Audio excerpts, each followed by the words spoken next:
What's up, Fragrant World? Welcome back to another Stay Fresh production. My name is Justin Copeland. On this channel, Stay Fresh Productions, we talk about everything fragrance related. If you have an interest in that kind of content, then you're in the right place. Thanks for clicking on this video. Make sure you subscribe and make sure you hit that bell icon so you never miss any future uploads. And again, if you do like this kind of content, then please consider liking the video. It really does help with my visibility across the platform. Thanks in advance. Today we have a topic that... This is just dumb. This is not all that new.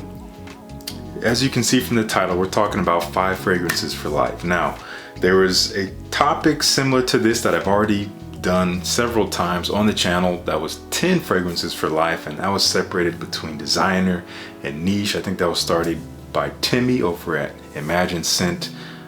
Maybe a couple years back, and that was making the rounds for a long time. Again, I did several of those videos, but I was just recently tagged by Ross from TLTG Reviews. I will link him down below if you don't know him. I believe he was tagged by Page of Styles, who you probably see here in the comments all the time, but he also has a channel you should check out. I don't know who started it. I don't know if it was him, if he was tagged by somebody else, I'm not sure, but either way, today we're talking about 5 fragrances for life throughout the rest, and this means across all genres and mediums. Designer, niche, indie, all mashed into one. Only 5, which is tragic. I can't even tell you how much time I spent trying to figure out which 5 I was going to choose. I've been thinking about it on and off for the past week and a half, almost 2 weeks, ever since Ross tagged me. And now I finally think I'm able to film this video and say goodbye to just about every fragrance I own except for 5. So let's jump right in, not gonna waste too much time. No particular order here. I could not order these up. This is just 5 that I guess these are the ones I would keep. From the house of Argos Fragrances, we got Triumph of Bacchus. Definitely my favorite from the house, for sure. This is a beautiful scent. If you don't know what this smells like, it is kind of a rich, fruity, earthy, sweet, boozy tobacco scent. You get lots of peach, I think apple, there's rum in here. There's a little bit of jasmine to add a little bit of a thick floral touch to the heart. You have some patchouli in here. You have, again, tobacco, which adds a nice dark earthiness. It's a succulent scent. Vanilla is in here. Succulent. So seductive. So elegant.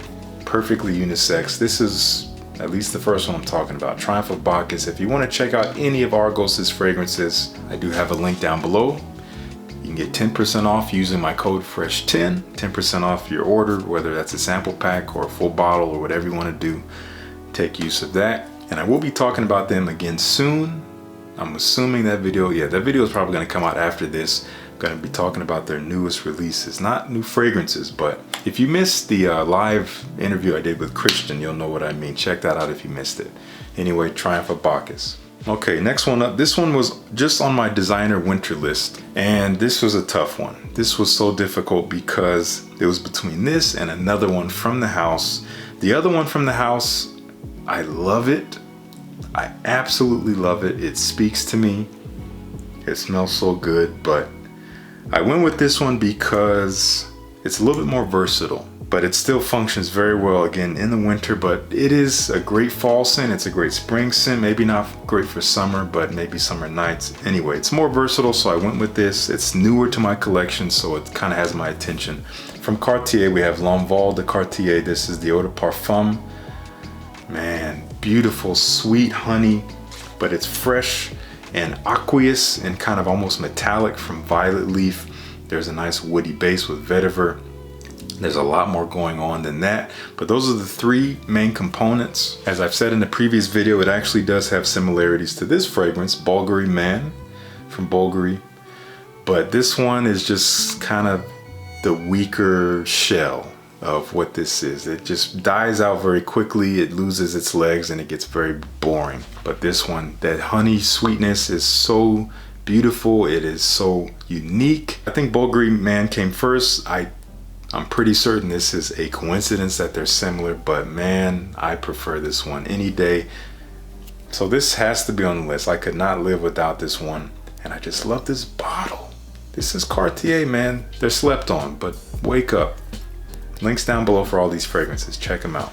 Okay, this next one up, I would be blaspheming if I did not have this on the list, and many of you would question my credibility. John Varvatos Vintage. Yet I still love it. I'm not wearing it all that much these days. I don't remember when I last wore it, but it will always resonate with me. I could not let this go. Tobacco, cinnamon, rhubarb, suede leather, maybe some quince in here. It's very elegant, has a touch of a vintage vibe, maybe hence the name. It has a nice sharp rhubarb note. It's kind of juicy. Has a little bit of a sweetness when you first spray it on. Might even be some lavender in here. There is a little bit of a fresh quality going on, but it is a little bit leathery. It is warm, it is sweet. Again, kind of aromatic, a little spicy. And again, it just has this touch of this very gentlemanly flair to it that you gotta check it out. It's still available. You can still get it for a good price. I'm gonna link it down below.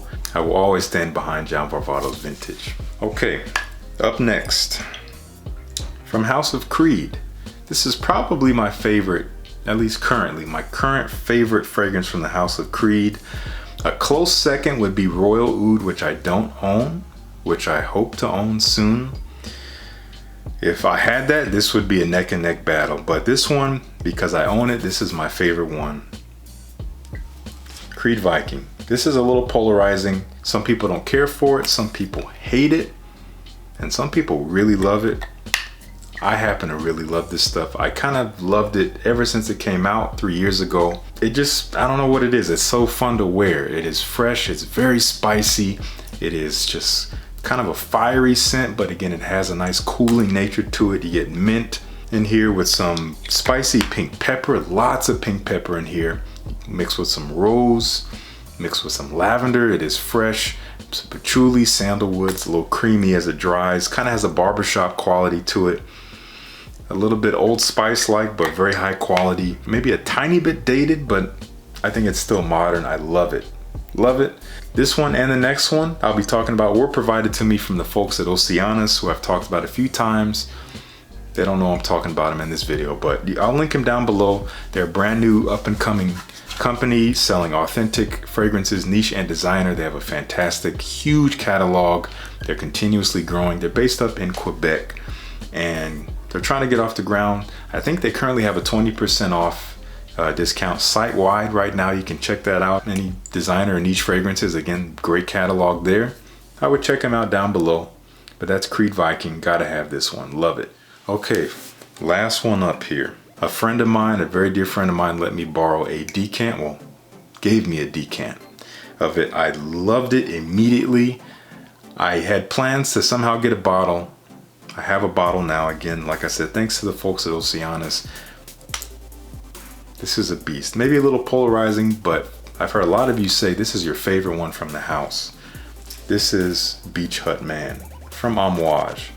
This was a tough pick.